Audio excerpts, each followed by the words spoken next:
Oh, la surprise du chef Charles en pôle. Mais what? Alors là, fallait la sortir celle-là, hein.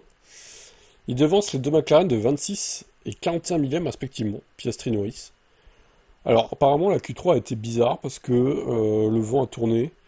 Certains n'ont pas trop géré cette nouvelle direction du vent et Leclerc lui il a réussi. Donc bizarre. J'avoue là la F1 des fois pleine de surprises mais tant mieux d'un côté. C'est pas toujours les mêmes qui font la pole. Russell et P4 devant les Aston 5 et 6. Ils sont très serrés l'un et l'autre. Alonso devant Stroll. C'est incompréhensible ça aussi de les voir si bien placés pour être honnête. Bortoleto devant Verstappen, Lawson et Hadjar. Biermann est 11e, Hamilton a encore été éliminé en Q2 malheureusement. 12e, surtout que quand il voit Leclerc en pole, ça doit le ruiner mentalement, une fois de plus. Sainz devant Scolapinto, Antonelli 15e, son tour est annulé.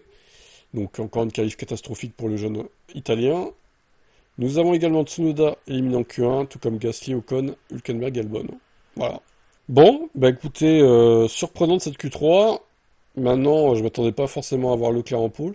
Est-ce qu'il va pouvoir tenir le rythme des McLaren demain, dimanche, pour la course? Honnêtement, j'en doute. Il va peut-être rester devant sur le premier relais, mais avec la strat, les deux vont le fumer, hein, je pense que... Alors, à moins qu'ils se débrouillent pour ralentir tout le monde, et que du coup, ben, ça les gêne les McLaren, s'ils undercutaient, par exemple, ils repartirent dans le peloton, donc ils feraient pas ça. Je sais pas. Il y a plusieurs stratégies possibles pour lui, mais je doute qu'il gagne quand même, ça m'étonne rien. Par contre, si Leclerc gagne et que Hamilton finit genre 6, 7, 8, ça va être... juste avant la pause estivale, il va être détruit mentalement, Hamilton. Ça va être très très dur à gérer pour la suite de la saison, quoi. Et il pourrait ne pas s'en remettre. En vrai, je crois que là, ça pourrait l'achever, vraiment. J'espère d'un côté que ça n'arrivera pas, mais bon, on verra bien ce qui se passe.